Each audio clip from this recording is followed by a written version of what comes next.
muonekano wa viti nzuri. Vilivyobaki ni hivi vya blue, vitakuja kutoka ili iwekwe blue kwa maana ya kufanya rangi ya taifa. Rangi za taifa kwa maana blue, kijani, njano na nyeusi ndio rangi ya bendera ya taifa.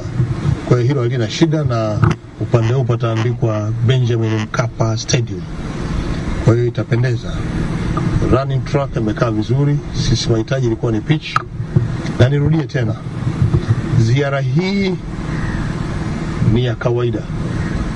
Sasa tulianza kukagua Gymkhana Law School pamoja na Meja General Samuyo, tukaenda Zanzibar, narudi Mkapa, na Mkapa nitarudi tena kwa sababu bado package ni kubwa, na tutaenda Gombani ili kujiridhisha mkakati wa serikali wa kuhakikisha michezo inachezwa Tanzania unabaki kuwa ule ule, na kwa kuwa tumewapa wakandarasi wanawajibika kutupa taarifa za mara kwa mara. Kwa hiyo nimefurahi leo kusikia kwamba pitch ya Mkapa iko vizuri na viwanja vingine vyote vizuri na kule kunaendelea vizuri. Na hapa sasa sisi tumefurahi kusikia hilo. Tuliposikia kwamba uwanja huu hautatumika, tulipata shock kuonekana kwamba labda watu wetu tuwapa kazi ya kutengeneza hawajawajibika. Lakini seme hatuingilii maamuzi ya shirikisho la mpira wa miguu Tanzania, hatuingilii maamuzi ya shirikisho la mpira wa miguu Afrika, wala hatuingilii maamuzi ya shirikisho la mpira duniani.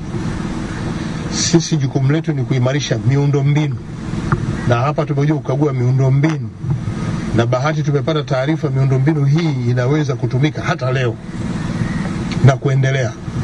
Muhimu ni pale ambako kunatokea dosari, watuambie kuna dosari, kwa sababu marais wetu Dr. Samia na Mheshimiwa Mwinyi wametenga fedha kutosha kuhakikisha kwamba ukarabati wa miundombinu hii wakati wote unafanyika ili mashindano yaje kuchezeka Tanzania. Kwa hiyo tunao wajibu, watendaji wenzangu wa serikali, kufanya ufuatiliaji kama tunavyofanya, kufanya ufuatiliaji kama ambavyo tunafuatilia. Kwa hiyo malalamiko yanaweza kuja kutokana kwa hayo kinachosikika hicho. Hiyo ni shirikisho la mpira miguu Tanzania na klabu yenyewe. Sisi kama serikali, miundombinu, uwanja uko vizuri. Wakiamua tutawaruhusu waendelee. Sisi hatuna shida, tumeshawajengea na tumeweka fedha kwa ajili yao. Hiyo haja kutumia. Hata leo wakitaka kutumia leo watumie tu. Taa tumeweka, wakitaka kucheza saa 4 usiku inachezeka. Wakitaka saa 10 mchana ruhusa, sisi hatuna shida. Kwa hiyo hayo ndio maazimio ya kikao chetu cha leo. Kwa hiyo Mheshimiwa Mwenyekiti wa Baraza la Michezo, nilipongeze kwa usimamizi wa karibu pamoja na wizara, na sasa tunaendelea Isamuyo, na kwa bahati nzuri mkandarasi tulikuwa tarehe ambazo tumewekeana bado yuko kwenye time. Kwa hiyo hatuna mashaka na yeye.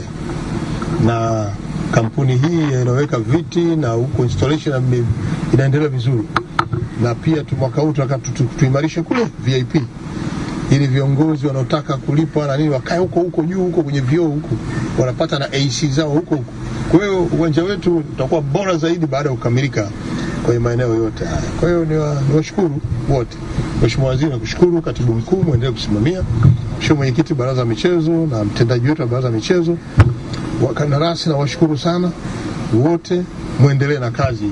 Na baada ya hapo ni waage sasa, tutawajulisha tutakapokuja tena kukagua maeneo ya ndani ili tuone maendeleo hayo.